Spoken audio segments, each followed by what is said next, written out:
Hello everyone. आज की इस वीडियो में हम लोग डिस्कस करने वाले हैं जो विजन आईएएस के 5 मई के करंट अफेयर्स आए थे उन सभी को। So without wasting any time let's start.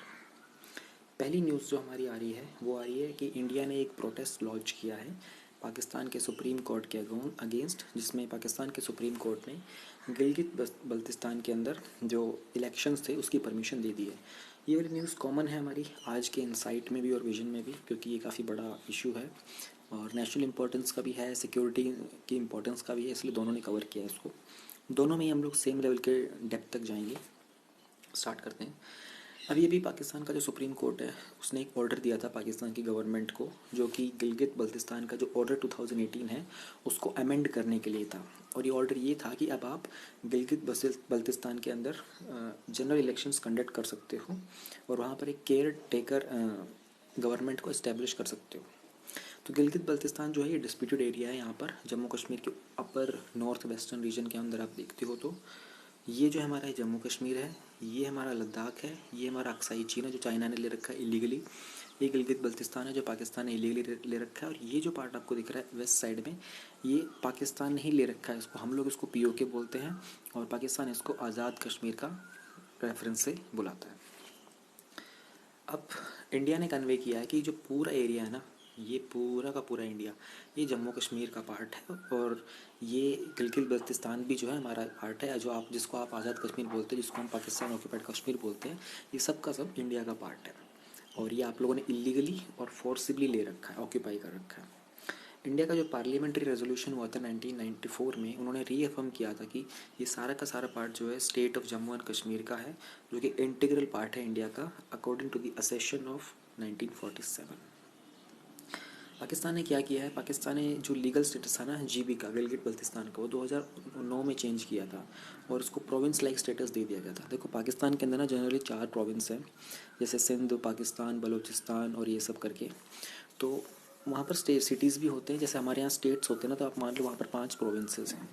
तो उन्होंने गिलगित बल्तिस्तान को भी अपना एक न्यू प्रोविंस देने के लिए एक ऑर्डर पास किया था 2009 में, और वहाँ पर उन्होंने इसी ड्यूरेशन में उन्होंने एक चीफ मिनिस्टर और एक गवर्नर का सेल्फ रूल लगा दिया था। ऑल दो पाकिस्तान ने गिलगित बल्तिस्तान को और ये स्टेट ऑफ जम्मू जो पीओके है इसको ऑटोनमस सोवरेनिटी दे रखी है कि ये गवर्नमेंट पाकिस्तान बोलता ही है कि हम इसको ऑक्यूपाई नहीं करते हैं, ये अपने आप चलते हैं। हालांकि ये सारे के सारे पाकिस्तान के एडमिनिस्ट्रेशन में ही काम करते हैं।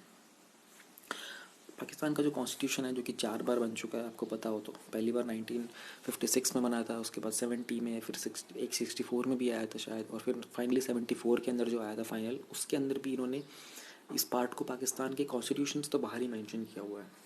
तो मई 2018 के अंदर गिलगित बल्तिस्तान का एक ऑर्डर आया था 2018 का, जिसने पहले वाले ऑर्डर को रिप्लेस कर दिया था और इसने एसेंशियली सीज़ कर ली थी पावर गिलगित बल्तिस्तान के काउंसिल की, और वो सारी की सारी पावर पाकिस्तान के प्राइम मिनिस्टर के अंदर आ गई थी, जो कि एक इनडिस्प्यूटेबल अथॉरिटी है और जो कि रिलेशन में है गिलगित और बल्तिस्तान के। देखो इसकी यहाँ पर पावर लेने का जो मेन मोटिव है ना पाकिस्तान का, वो है कि चाइना के साथ सीपैक का कॉरिडोर कंफर्म करना। चाइना यहाँ से अपना सीपैक कॉरिडोर बनाना चाहता है, इधर हमारा पाकिस्तान पड़ेगा, इधर हमारा चाइना पड़ेगा। तो चाइना जो है वो डिस्प्यूटेड लैंड में से अपना आप कॉरिडोर ऐसे इस्टेब्लिश नहीं करना चाहते, इसलिए वो पाकिस्तान पे फोर्स कर रहा है कि आप इसको ऑक्यूपाई कीजिए, यहाँ पर अपनी सोवरेनिटी इस्टेब्लिश कीजिए, तब हम इसको फाइनल अटैम्प्ट देंगे अपना। इंडिया ने ये सारे के सारे जो मूव्स हैं इनको रिजेक्ट किया है। ये हमारी न्यूज़ थी। नेक्स्ट हमारी न्यूज़ जो है वो है कि ऑनलाइन समिट हुआ है नॉन अलाइन मूवमेंट का, कॉन्टैक्ट ग्रुप जो था उसका। अभी समिट का अगर आपको मैं एक बार बताना चाहूँ तो समिट जनरली उसको तब बुलाते हैं जब हेड ऑफ़ गवर्नमेंट उसको अटेंड करते हैं। वो जो डिसाइड किया जाता है कि हेड ऑफ़ गवर्नमेंट के लिए कोई भी मीटिंग होती है उसको समिट बुलाया जाता है। अगर हम बात कर रहे हैं कॉन्फ्रेंस की, तो उसमें मेजरली हेड ऑफ़ गवर्नमेंट का नहीं होता है, उसमें आपके कुछ सब्सिट्यूट्स भी जा सकते हैं, जैसे कि कोई मिनिस्टर चला गया या फिर कोई और आप किसी को अपॉइंट कर दे वो भी जा सकते हैं। बट समिट का जब नाम लिया जा रहा है तो मतलब हेड ऑफ़ गवर्नमेंट की बात की जा रही है। तो नैम आपको पता ही होगा, नॉन अलाइन मूवमेंट है, ये 1956 में स्टार्ट हुई थी और हालांकि 1961 दे रखा है। 1961 में इसकी पहली कॉन्फ्रेंस हुई थी, जो भी बनी थी वो 1956 में बनी थी। तो ऐसा हुआ था। इसकी थीम जो थी इस बार की वो थी यूनाइटेड अगेंस्ट कोविड-19। इसको होस्ट किया था जो करंट चेयरमैन है इसके नाम के, जो कि प्रेसिडेंट ऑफ अज़रबैजान है, प्रेसिडेंट ऑफ अजरबैजान, जो अजरबैजान के पास इसकी जो वो है चेयरमैनशिप, वो 2022 तक है। और अजरबैजान आपको पता होना चाहिए ईरान के ऊपर एक कंट्री है, वहाँ पर है ये। इंडिया के जो पीएम है उन्होंने लास्ट 2 समिट्स होती है वो स्किप की थी, 2016 और 19 की। और प्रधानमंत्री नरेंद्र मोदी इसको पहली बार अटेंड कर रहे हैं। इससे पहले जो प्रधानमंत्री जिन्होंने अटेंड की थी वो थे हमारे मनमोहन सिंह जी, उन्होंने 2012 में इसको अटेंड किया था। अब समिट के हाईलाइट्स क्या थे? इन्होंने कहा था कि एक नया टेम्पलेट बनाया जाए ग्लोबलाइजेशन पोस्ट के लिए, जो कोविड-19 के टाइम पर, जो कि बेस्ड ऑफ फेयरनेस, इक्वलिटी और ह्यूमैनिटी पर। इंटरनेशनल इंस्टीट्यूशंस जो हैं वो मोस्टली रिप्रेजेंटेटिव हैं आज के वर्ल्ड के, वो इसके ऊपर ध्यान दें, जो प्रमोट करें ह्यूमन वेलफेयर, ना कि सिर्फ इकोनॉमिक ग्रोथ की बात की जाए। तो इन्होंने एक मोर क्यूमुलेटिव अप्रोच की बात की है, आगे करते हैं। तो इन्होंने बोला कि एक प्लेटफॉर्म हो सारे नैम कंट्रीज़ का, जो कि एक्सपीरियंसेस को कलेक्ट करे, बेस्ट प्रैक्टिसेस को, क्राइसिस मैनेजमेंट प्रोटोकॉल्स को, रिसर्च और रिसोर्सेज को, सबको एक स्टैंड पर लेके आए। ऐसा एक प्लेटफॉर्म बनाना चाहिए नैम को। एक टास्क फोर्स की क्रिएट करने की बात की है, जो कि आइडेंटिफाई करेगा requirements for this member countries, जिसमें कॉमन डेटाबेस हो जो रिफ्लेक्ट करता हो इनकी बेसिक मेडिकल, सोशल और ह्यूमैनिटेरियन नीड्स को कोविड-19 से फाइट करने के लिए। नैम के बारे में थोड़ा सा जान लेते हैं। नैम को फॉर्म किया गया था कोल्ड वॉर के टाइम पर। जनरली एक मोटिव ये था कि वो कंट्रीज़ जो उस टाइम की जो बिग पावर्स थी, एक साइड था यूएस और एक साइड था सोवियत यूनियन, यानी कि यूनाइटेड स्टेट्स और रशिया की बात करें, मेजर पावर्स थी। तो 45 के बाद जो नया वर्ल्ड ऑर्डर स्टार्ट हुआ था, वर्ल्ड वॉर 2 के एंड होने के बाद, तब ये देखा गया था कि बहुत सारी कंट्रीज थी जो डीकोलोनाइज हो गई थी, जो कि पहले ब्रिटेन के कॉलोनीज थी लेकिन अब वो डीकोलोनाइज हो गई थी। तो उनको ये डर था कि यार हम लोग अब इनके अंडर दोबारा चले जाएंगे तो कहीं ये दोबारा हमको कॉलोनी ना बना ले, अगर हम इनसे अलाइन होते। तो बहुत सारी कंट्रीज़ ने मिलकर अपना एक ग्रुप बनाया था जिसको उन्होंने NAM का नाम दिया था। और इसमें बहुत मेजर रोल इंडिया का रहा था कि इंडिया एशिया के सेंटर में पड़ता था। तो ईस्ट साइड में जैसे कि चाइना, जापान हो गए, वेस्ट साइड में अफ्रीकन कंट्रीज़ हो गई, इन सबको लगा कि हाँ इंडिया बहुत मेजर रोल प्ले कर सकता है। तो तब एक मोमेंट बनाई गई थी कि भाई हम लोग ना रशिया के साथ होंगे ना हम लोग यूएस के साथ होंगे, हम लोग अपने न्यूट्रल रहेंगे। पहली कॉन्फ्रेंस बेलग्रेड कॉन्फ्रेंस हुई थी, जो कि 1961 में हुई थी, जिसमें इंडिया की लीडरशिप थी। बेलग्रेड आपको पता होना चाहिए कैपिटल है सर्बिया की, जो बेलग्रेड है हमारा। और प्रेजेंट के अंदर जो मूवमेंट है इसमें 120 मेंबर स्टेट्स हैं, 17 ऑब्जर्वर कम्युनिटीज़ हैं और 10 ऑब्जर्वर ऑर्गेनाइजेशंस हैं। अगर हम अर्थ की बात करते हैं, तो अगर हम इक्वेटर की बात करते हैं तो इसको हम लोग बोलते हैं ग्लोबल साउथ और इसको बोलते हैं ग्लोबल नॉर्थ। नैम के अंदर जो मेजरली कंट्रीज़ आना वो ग्लोबल साउथ ही हैं। कुछ कंट्रीज़ जो ऊपर की हैं वो ऑब्जर्वर कंट्रीज़ में आती हैं, ये आपको आइडिया होना चाहिए। अब हम बात करते हैं अपनी draft policy, fisheries policy NFP 2020 की, जो पब्लिश करती है। और इनवाइट किए हैं कुछ कमेंट्स। फिशरीज़ के ऊपर ना मेंस में क्वेश्चन आ चुका है पहले, तो आप इसको बहुत ध्यान से पढ़ना। इसके अंदर जो पॉइंट्स मेजर नोट करने की ज़्यादा चीज़ें हैं, यहाँ पर थोड़ा सा समझने का, नोट करने का ज़्यादा है, क्योंकि आंसर का फुल कंटेंट दिया हुआ है इन्होंने। जो मिनिस्ट्री ऑफ एनिमल हस्बेंड्री है और जो डेयरिंग एंड फिशरीज़ है, उन्होंने एक रिलीज़ किया है एक पॉलिसी जो कि एम करती है overarching the goal of growth in export, increase in the farmers income and better choice for consumers. Basically जो फिशरी का जो डिपार्टमेंट है, फिशरी का जो सेक्टर है, उसके ऊपर फोकस करने के लिए जो नेशनल फिशरी डेवलपमेंट काउंसिल है ये इस्टेब्लिश किया जाएगा, जो कि प्रोवाइड करेगा, ओवरऑल गाइडेंस देगा for the implementation of this policy, और इसके ऑब्जेक्टिव और प्रोग्रेस को रिव्यू करेगा। फिशरी जो सेक्टर है ना वो प्रोवाइड करता है कम से कम 16 मिलियन लोगों को प्राइमरी लेवल के ऊपर लाइवलीहुड देता है, यानी कि आम जो उनकी रोज़मर्रा की ज़िंदगी है जो चलती है वो फिशरी सेक्टर से चलती है। वो तकरीबन 16 मिलियन लोग ऐसे हैं हमारे यहाँ पर। और twice that number along the value chain मतलब फर्दर कनेक्टिविटी। ये तो प्राइमरी लेवल के ऊपर, यानी कि जो डायरेक्ट डील करते हैं, यानी कि ओशियन से, लेक से, रिवर से फिशेस को पकड़ना और बेचना मार्केट में, ये तो प्राइमरी लेवल है। इसके आगे जो मल्टीपल लेवल्स यानी ट्रांसपोर्टर हो गए, मैन्युफैक्चरर, प्रोड्यूसर, और भी बहुत सारे होते हैं डिफरेंट, वो इसके ज़्यादा नंबर में, यानी कि 32 मिलियन पीपल ऐसे भी हैं हमारे पास। GDP के अंदर जो फिशरी सेक्टर का शेयर है वो 1.03% है 2017-18 में, और 6.58 शेयर है वो एग्रीकल्चरल GDP में है इसका। इसके ऑब्जेक्टिव क्या क्या हैं अब हम देख लेते हैं इस पॉलिसी के। एनहेंस करेगा फिश का प्रोडक्शन और प्रोडक्टिविटी रेस्पॉन्सिबल और सस्टेनेबल मैनर में। इफेक्टिव फिशरी के रिसोर्स मैनेजमेंट की बात की जाएगी through ecosystem approach of fisheries. ये ऑब्जेक्टिव सारे ना आपको नोट करने हैं, एग्जाम पॉइंट ऑफ व्यू से ये सारे पॉइंट्स हैं आपको लिखने होते हैं। प्रमोट करेगा इनलैंड फिशरीज़, एक्वा कल्चर को, एक्वा मतलब वाटर। प्रमोट करेगा कम्युनिटी की पार्टनरशिप को, प्राइवेट पार्टिसिपेशन को, इफेक्टिव कोऑपरेटिव मूवमेंट को फिशरी सेक्टर में। कंजर्व करने के लिए, मैनेज करने के लिए नेटिव फिश जेनेटिक स्टॉक्स को, स्ट्रेंथन करने के लिए मॉडर्नाइज वैल्यू चेन को, वैल्यू चेन मैंने आपको बताया ही था अभी। एक्सेस मिलेगा इंस्टीट्यूशनल क्रेडिट को एज प्रायोरिटी लैंडिंग, क्योंकि जब आप ऐसी पॉलिसी बना देते हो जिसके ऊपर कोई ना कोई हेड होती है, कोई काउंसिल होता है, तो आपको जो लोन वगैरह लेने की बात होती है, क्रेडिट की बात होती है, वो आपको ईजिली मिल जाते हैं। इसके थोड़े से की फीचर्स हम लोग देख लेते हैं।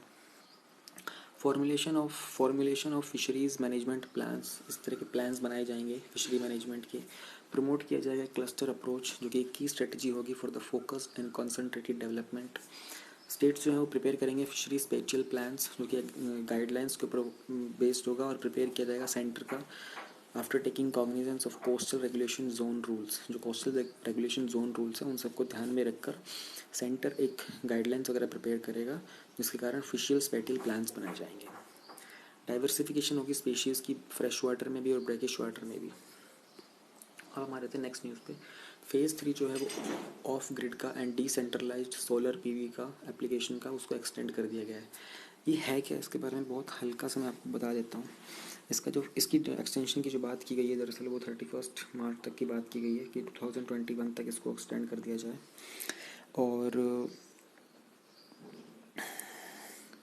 देखो, जो ministry of new and renewable energy है ना, इन्होंने क्या किया था, एक जो इसके अंडर एक नेशनल सोलर मिशन है, उसमें इन्होंने बात की थी कि 2000 मेगा वाट पावर की बात करेंगे हम लोग। इनका एक, ठीक है, इसको जो है ना ऑफ ग्रिड रखा जाएगा, यानी कि ये सारा का सारा सोलर पावर एप्लीकेशंस के थ्रू निकाला जाएगा। तो उसके डिफरेंट डिफरेंट फेजेस बनाए थे। पहला जो फेज़ बनाया था फेज़ 1, उसका टारगेट था 200 मेगा वाट पावर, और उसमें अचीव हम लोगों ने किया था 253। सेकंड जो था फेज़ हमारा, उसका टारगेट था 500 और हम लोगों ने अचीव किया था कुछ 713 मेगा वाट पावर।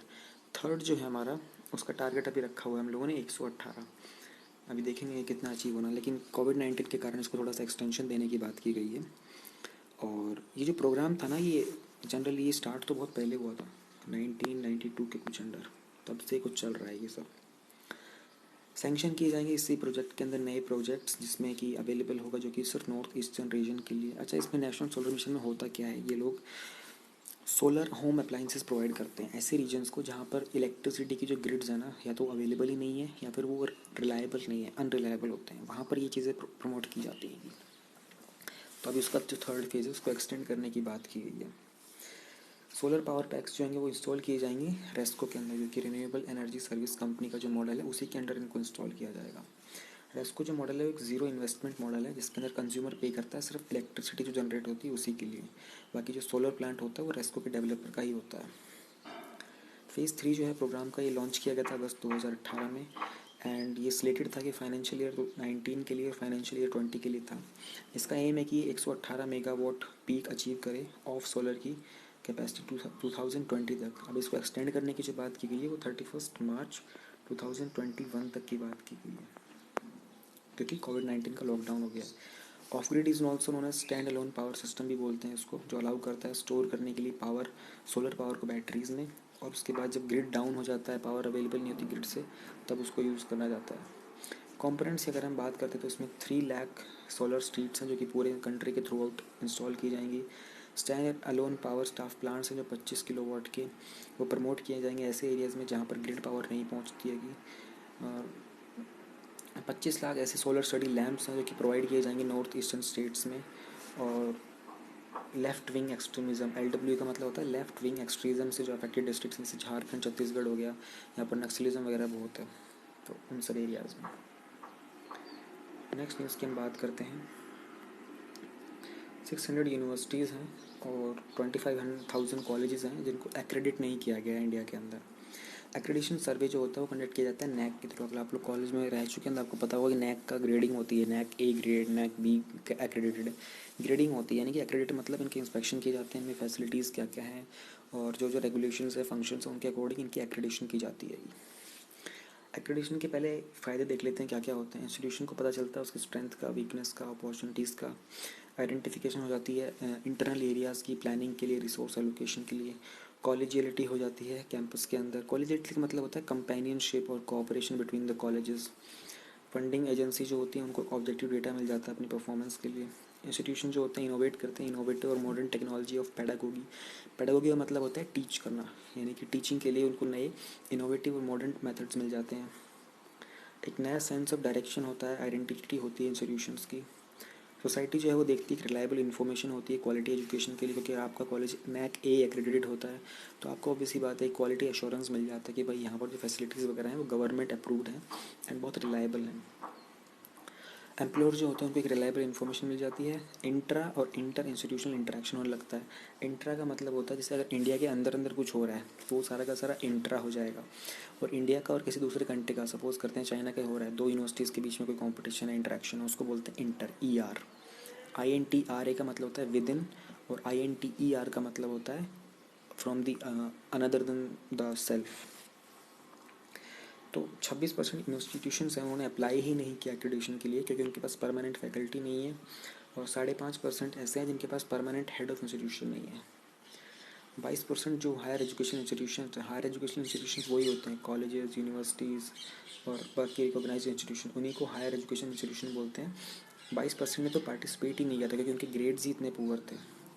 NAC जो है ना एक ऑटोनमस बॉडी है जो कि मिनिस्ट्री ऑफ HRD यानी कि ह्यूमन रिसोर्स डेवलपमेंट के अंदर आती है। ये असेसमेंट करती है, एक्रेडिटेशन देती है ऐसे इंस्टीट्यूशंस को जो कि हाईली एजुकेशन वाले हैं। 2017 में इन्होंने एक रिवाइज असेसमेंट और एक्रेडिटेशन फ्रेमवर्क बनाया था जो कि इंट्रोड्यूस किया गया था कि ICT इनेबल्ड होना चाहिए, ऑब्जेक्टिव होना चाहिए, ट्रांसपेरेंट, स्केलेबल और रोबस्ट। ये सारे इन्होंने अपने ऑब्जेक्टिव्स में ऐड किए थे एक्रेडिटेशन के। अब हम बात करते हैं मिनी न्यूज़ की। AEPS doubles, use of Aadhaar enabled payment services double. जो कोविड-19 का जो लॉकडाउन चल रहा है इस दौरान में ये नोटिस किया गया था, जो national payment corporation of India एक बैंक लेड मॉडल है जो कि अलाउ करता है interoperable financial inclusion transaction, जो कि ऑनलाइन ट्रांजैक्शन की बात करता है। Business corresponding of any bank Aadhaar authentification के थ्रू इन्होंने नोटिस किया था कि कुछ इंक्रीमेंट हुई है। ये जो ऑनलाइन ट्रांजैक्शन होते हैं ना आधार के थ्रू, उसके अंदर बहुत सारी इंक्रीमेंट देखी गई है। POS का आपको पता होगा, माइक्रो ATM बोलते हैं इसको हम लोग। POS वो मशीन्स होती हैं जो आप लोग अगर मार्केट में जाते हैं ना, तो जिसमें आप अपना कार्ड स्वाइप करते हैं इस मशीन के अंदर, उस मशीन को हम लोग POS बोलते हैं। कार्ड स्वाइपिंग की जो मशीन होती है उसको POS बोला जाता है। जनरली 6 टाइप की ट्रांजैक्शन होती है: cash withdrawal, cash deposit, balance inquiry, Aadhaar to Aadhaar fund transfer, mini statement, best finger detection. AEPS को यूज़ किया जाता है फैसिलिटेट करने के लिए डिसबर्समेंट ऑफ गवर्नमेंट एंटाइटलमेंट। जो गवर्नमेंट का जो भुगतान, एंटाइटलमेंट यानी कि गवर्नमेंट के थ्रू जो पैसा आना होता है ना उसके भुगतान के लिए। डिसबर्समेंट मतलब भुगतान करने के लिए, जैसे कि MG नरेगा हो गया, सोशल सिक्योरिटी पेंशन्स हो गई, इन सब का जो भुगतान करना होता है उस सब के लिए भी AEPS का ही यूज़ किया जाता है। अब इसको हम लोग DBT भी बोलते हैं, डायरेक्ट बेनिफिट ट्रांसफ़र। पहले क्या हुआ करता था कि पहले ना आपको कैश देना होता था, तो कैश में ना बहुत सारी घपलाबाजी हो जाती थी। अब क्या हो गया कि जितने भी मनरेगा वगैरह के होते हैं सबके जो जनधन अकाउंट्स होते हैं, हर एक का अकाउंट बना हुआ है, गवर्नमेंट डायरेक्ट उनके अकाउंट में पैसे भेज देती है। फिर बात करते हैं भारत मार्केट की। हम लोगों ने कल भी इसके बारे में डिस्कस किया था। जो confederation of all India traders है उन्होंने प्रपोज किया था। ये एक बॉडी है, एपेक्स बॉडी, जो कि ट्रेडिंग कम्युनिटी है इंडिया की, और इसमें सारी की सारी डिफरेंट स्टेट्स की ट्रेड बॉडीज़ हैं। अराउंड 20,000 ट्रेड फेडरेशन इसके अंडर आते हैं। इन्होंने क्या किया, एक नेशनल ई-कॉमर्स मार्केट प्लेस बनाया जाए जो कि ऑब्वियसली ट्रेडर्स के कोलैबोरेशन से बनेगा और बहुत सारे टेक्नोलॉजी पार्टनर्स के साथ, यानी कि जैसे आपका अमेज़ॉन हो गया, फ्लिपकार्ट हो गया, उसी तरीके से भारत मार्केट बनेगा। एक और भी हमारा जो अभी इन प्रोसेस में है वो जियो मार्ट है जो कि अभी बन रहा है। तो भारत मार्केट एक बनाने की बात की है जो कि end to end services provide करेगा, लॉजिस्टिक की, सप्लाई चेन की। इनका टारगेट ये है कि लोग 2 आवर्स के अंदर सर्विस डिलीवरी करेंगे आपका जो भी ऑब्जेक्ट होगा उसकी, जो भी परचेज़ होगा।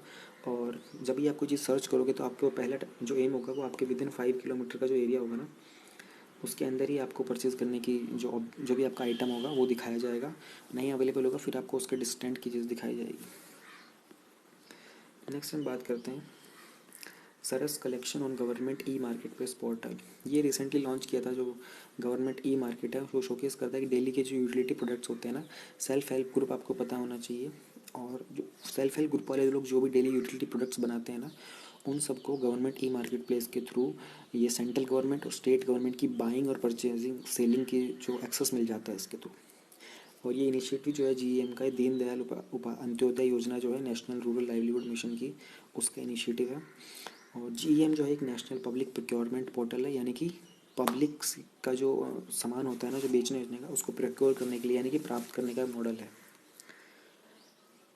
नेक्स्ट हम बात करते हैं प्राप्ति की। प्राप्ति का मतलब होता है payment ratification analysis of power procurement और bringing transparency in invoicing of generators. Praapti जो पोर्टल है उसके अकॉर्डिंग ये पता चला है कि जो स्टेट्स हैं, जो राज्य हैं, उनको अभी भी 92,000 कुछ के जो ड्यूज़ हैं, यानी कि बकाया जो राशि है वो देनी है हमारी पावर जनरेटिंग कंपनीज़ को, जो कि सेंटर की भी हैं और प्राइवेट की भी हैं। सेंटर की जो प्राइवेट जो पावर गिविंग कंपनीज होती है जैसे एनटीपीसी हो गया, एनएचपीसी हो गया, और अगर हम प्राइवेट की बात करें तो रिलायंस है, टाटा है, अदानी है, ये सब इलेक्ट्रिसिटी प्रोवाइड करते हैं। तो उसने कहा कि इन सब के मिला के टोटल स्टेट्स को भी अराउंड 92,000 करोड़ रुपीज़ हैं जो पे करना है अभी भी। प्राप्ति की जो ऐप है वो एक वेब पोर्टल है और इसको डेवलप किया था मिनिस्ट्री ऑफ पावर ने, ताकि ये जो पावर परचेज के जो ट्रांजेक्शन है इसमें एक ट्रांसपेरेंसी आ जाए जनरेट करने में और डिस्ट्रीब्यूट कंपनीज़ में। डिस्कॉम मतलब होता है जो डिस्ट्रीब्यूशन कंपनीज़ होती हैं। ये इनेबल करता है कंज्यूमर्स को कि इवेल्युएट कर लें वो अपना फाइनेंशियल परफॉर्मेंस जो उनका डिस्ट्रीब्यूशन कंपनीज़ है उसके अकॉर्डिंग में। फिर भी बात की गई ई वे बिल की और इलेक्ट्रॉनिक वे बिल की। कोई भी ऐसी वैल्यू होती है इंट्रा स्टेट के अंदर जो कि 50,000 से ऊपर की होती है और जीएसटी रिजीम के अंदर आती है, उनको एक इलेक्ट्रॉनिकली जनरेटेड डॉक्यूमेंट के थ्रू मूवमेंट कराई जाएगी एक जगह से दूसरी जगह पर। गवर्नमेंट ने एक्सटेंड कर दिया है जो Sardar Patel national unity award है, मिनिस्ट्री ऑफ होम अफेयर्स ने इंस्टीट्यूट किया था कि 2019 में कि हम लोग एक फील्ड बनाएंगे, जो लोग कंट्रीब्यूट करते हैं यूनिटी और इंटीग्रिटी ऑफ इंडिया में उनको एक Sardar Patel national unity award दिया जाएगा। इस अवार्ड के अंदर जनरली आपको कोई मॉनेटरी कैश वैश नहीं मिलता है, सिर्फ एक मेडल मिलता है और साइटेशन मिलता है, और 3 अवार्ड से नहीं दिए जा सकते एक साल के अंदर। लेकिन अभी इसको थोड़ा सा एक्सटेंड करने की बात की गई है क्योंकि कोविड-19 लॉकडाउन के कारण जो नॉमिनेशंस का काम होता है पूरा वो हो नहीं पाया है। लास्ट हमारी न्यूज़ है यूवी ब्लास्टर की। डीआरडीओ ने एक कंपनी के साथ मिलकर एक यूवी ब्लास्टर बनाया है जो कि अल्ट्रा वायलेट डिसइंफेक्शन टावर होता है। इसको आप स्किन को डिसइंफेक्ट करने के लिए यूज़ नहीं कर सकते हो। जनरली जो मटेरियल होता है जहाँ पर आप केमिकल वगैरह से डिसइंफेक्ट करने में प्रॉब्लम आती है उसके लिए होता है। ये एक काइंड ऑफ मशीन सी होती है, ऐसा ब्लास्टर होता है। इसको आप एक रूम में रख दो, उसमें रॉड्स लगी होती हैं और पूरे रूम के अंदर जब आप रख देते हो तो कुछ 15 depending upon the size of the room 5 से 10 मिनट और आधे घंटे तक में पूरे के पूरे रूम को डिसइंफेक्ट कर देता है। जो यूवी रेज होती हैं कोई भी ऑब्जेक्ट हो गया स्पेशली उसके लिए, ह्यूमन बीइंग की स्किन के लिए बिल्कुल भी नहीं होता है क्योंकि इसमें यूवी सी रेज निकलती है जो कि हमारे स्किन के लिए बहुत हार्मफुल होती है। तो ये थी हमारी आज की न्यूज़। Okay, thank you.